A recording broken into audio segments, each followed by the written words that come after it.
Welcome to DIY for Homeowners by Mother Daughter Projects. I'm Steph. I'm Vicki, and we are back in my backyard, and we're here with a shed follow-up. Back in July, we installed this, and we've actually had some good comments and questions about the shed, so we're going to answer those today.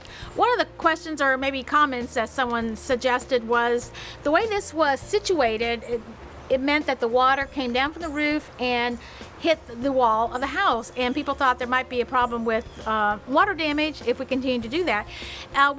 It would actually flow that way, but we really didn't have any standing water or anything, but we still thought it was a great idea, so we did change the orientation so now the water goes that way rather than towards the house. And you can see here we actually unloaded the shed first, and then we were able to easily shimmy the shed into place because it is just resin, so hard plastic, really easy to move, and we got it right where we wanted it. And then next question was, somebody asked about hurricanes, how this holds up in hurricanes. Well, we are prone to hurricanes here in Tallahassee, Florida, and this shed is not hurricane rated, so we don't have any expectations that it would stay in a hurricane. But we did decide to actually attach it to the concrete to at least help maybe from moving and things like that. So here you can actually see we're attaching the shed to the concrete. First, we had to decide what kind of concrete anchor to use. We were going to go with the one on the left, which is a sleeve anchor, but decided to go with a concrete screw instead as it is removable.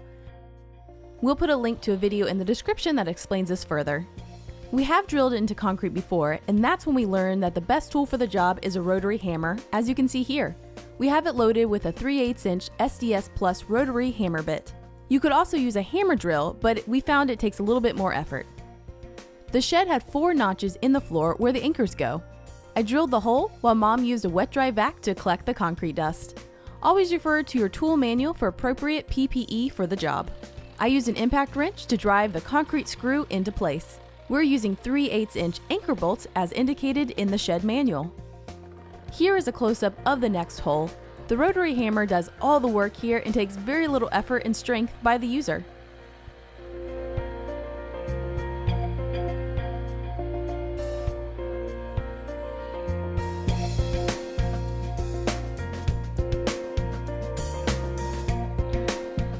Here again is the Milwaukee Stubby impact wrench.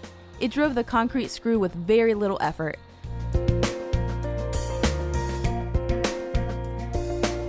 Mom even wanted to try and drove the last 2 screws into place.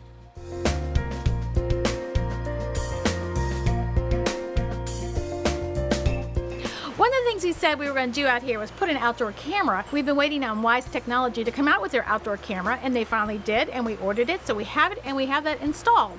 So now we have a view of the front of the shed as well as the backyard where I can see all the cats and the raccoons and even deer that come through my backyard.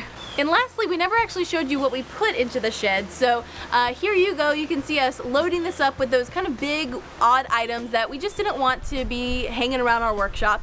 And the reason we got the shed was actually to store my dad's bike, and you can see here the bike is in place, and we made a very simple 2x4 frame to hold it in place because for a fancy bike it didn't have a kickstand. So it is now nice and secure in the shed. So if you have any more questions or comments about this shed, let us know in the comments below, and we'll put a link here to the original video where we assembled the shed. All right, thanks for joining us, and we'll see you next time.